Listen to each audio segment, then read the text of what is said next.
partir de Genèse 3,17, on voit apparaître les noms d'Adam et d'Ève comme des noms propres du premier homme et de la première femme, considérés comme ancêtres de toute l'humanité.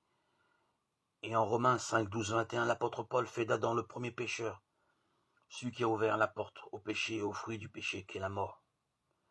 Par un seul homme, le péché est entré dans le monde, et par le péché, la mort. La mort a atteint tous les hommes parce que tous ont péché. Romains 5, 12. Cette phrase a servi de base à ce qui fut plus tard la doctrine du péché originel. On peut la résumer ainsi. Adam et Ève, hommes et femmes parfaits, succombèrent à la tentation de Satan, l'ennemi de Dieu.